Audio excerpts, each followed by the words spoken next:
Welcome, friends. Grab your favorite cup of tea, coffee, or cocoa and settle in for Sips from the Sip from the Utica Institute Museum.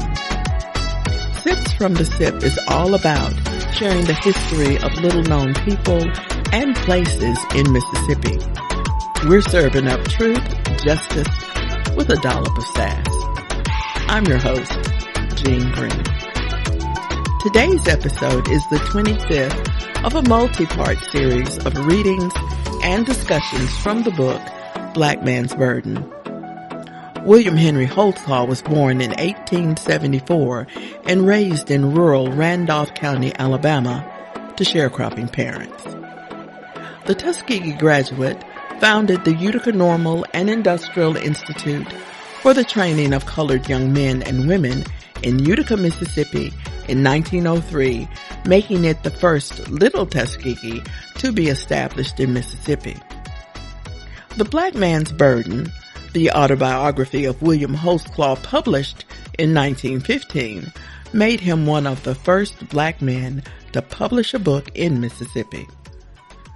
Chapter 13 covers Holtzclaw's efforts to raise money to purchase the land to expand the school. Chapter 13.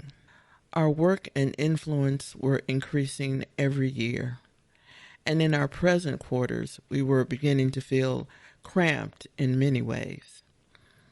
Mr. Ferguson, president of the Bank of Utica and treasurer of our board of trustees, opened up negotiations with a wealthy white planter who owned a plantation 5 miles south of the town, consisting of 1,500 acres, property that was to be bought for about $15 an acre. It was improved land and contained some of the best soil in that section. Just as the trade was almost settled, it became noised about that some of the white people living in that immediate neighborhood began to feel that the school was better off where it was, and that it might prove a bad addition to their side of the village. About that time, I received through the mail an ultimatum signed by possibly 150 white men, not one of whom I knew. The ultimatum, short and to the point, was as follows. William H. Holtzclaw, Utica, Mississippi. We, the undersigned, demand that you do not build a school or college near this community. As no addresses were given, I could make no reply, inasmuch as the trade had been practically completed with the exception of paying the money. I had a meeting of my local board to see what should be done. When I read the ultimatum to them, they stampeded, and of the 9, 7 voted to call off the trade. I had always been guided largely by what they said, but in this case, I believed that they were wrong. However, I meant to go slowly. I consulted Mr. Ferguson and my other white friends, and they suggested that I should go and see some of the men that had signed the ultimatum. I called on 1 or 2 of them, those that I thought were the leaders, and asked them what were their objections to our having the land. They said the plantation was so situated that they thought that if the present owner was going to get rid of it, they ought to have it themselves, and that they had determined to buy it. In deference to their wishes, I agreed that if they wished to buy it, I would have nothing more to do with it. They were getting together for the purpose of purchasing it, but before they could make their arrangements, the financial panic of 1906 came on, and they abandoned the idea of buying the plantation. The way then seemed clear for me to purchase the place, and the owner was urging the trade with all his might. I did not have sufficient money at the time to make the purchase, but my friend, Mr. Ferguson, president of the bank of the town, had agreed to furnish me any amount of money necessary to secure the property at reasonable interest. But the purchase money, including the apparatus to be bought with the plantation, amounted to about $25,000, while I had only a few $1,000s, which friends had contributed for the other trade that had failed, and which they had allowed me to hold pending some solution to the land problem.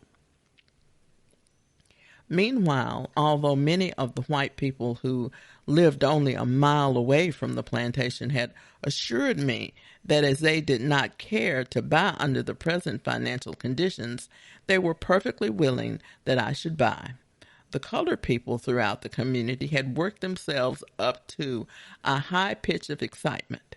They declared that the white people would never allow us to buy that plantation, but the white men on the local board of trustees were ready to accept the responsibility and were urging me to go forward. This was a case, however, where I felt it necessary to go slowly, as my white friends all advised me to do. 5 of the colored trustees owned land by this time and had it paid for. In order to borrow sufficient money from the bank to carry out the purchase, we thought it might be necessary to give some kind of security, so that loyal band of trustees, finally convinced that I was going forward, agreed in one of our meetings that each man should mortgage his plantation. I shall never forget the enthusiasm with which they made their offers. I carefully explained to them that if I should fail ultimately to raise the money necessary to finish paying for the plantation, each of them would lose his property and would again be at the bottom. But their faith never wavered. They still pleaded for the opportunity to mortgage their little plantations and homes, that the trade might be put through. I reported this to the bank, which promptly refused to accept the collateral, agreeing to let me have the money all the same. Among those earnest farmer trustees was one, Harrison Flanders, who owned a little plantation very near the edge of town. He had several sons to be educated and was eager for the school to be properly established.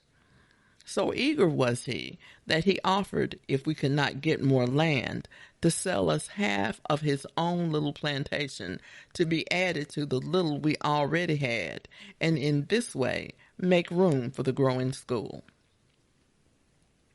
Everybody felt that this was so supreme a sacrifice that none of us could afford to accept it, even though he urged it with all his heart. Excitement in regard to the purchase of the plantation ran high, and meetings were being held among the colored people in which they thoroughly discussed the matter and appointed committees to warn me not to go forward with the purchase. It is difficult for one not acquainted with the situation to understand the state of panic that possessed the colored people at this time. All the day before the time for concluding the bargain, my friends called upon me and urged me not to go down to the plantation the next day, saying that if I did so, the chances were that I should never get back alive. To save me, I could not conscientiously share their feeling in the matter. On the morning of the day when I was to go down and finish the trade and make the first payment, while I was at the breakfast table, a Negro man came down the public road on horseback at full speed, jumped off at my gate, and ran in without taking time to hitch his horse. He said he had something to tell me and that he did not want to tell it in the presence of my wife. I urged him to sit down at the table and say what he had to say, as I preferred for my wife to hear anything he had to tell. I had guessed what was on his mind. He said that he had been asked by one of my white friends to come and warn me not to go down that road that afternoon, that if I did so, they believed my life would be in danger. The good man was greatly frightened and was panting like an overheated ox. My wife dropped her knife and fork and turned pale, that is, as pale as she could. I thanked the man for his kindness and refused to discuss the matter any further. He left, and I went to my office as usual, transacted the day's work, and at 4:30 got astride my little pony and made off to the plantation to complete the trade, while my wife stood on the veranda and watched me out of sight. I did not return until 10 o'clock that night and she tells me those hours were some of the most anxious of her whole life. Every person that passed along the road, she expected to be someone riding up to tell her that I had been assassinated. I had to go to the plantation alone. No man, not even the old reliable trustees, would agree to accompany me. My teachers, mostly women, were all afraid.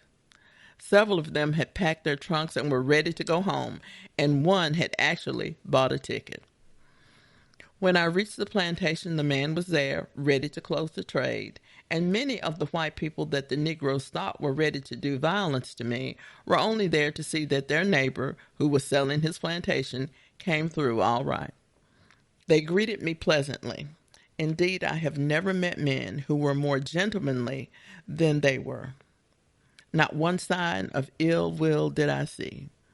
When the trade was finished, I returned home alone. My friends were greatly surprised when I told them the next day that I did not even have a pocket knife with me. They thought surely I would have armed myself. The bank promptly paid the money, lending me $10,000 on my personal note. The same bank that 5 years before had refused, and with good reason, because they did not know me, to lend me $300 to purchase 40 acres.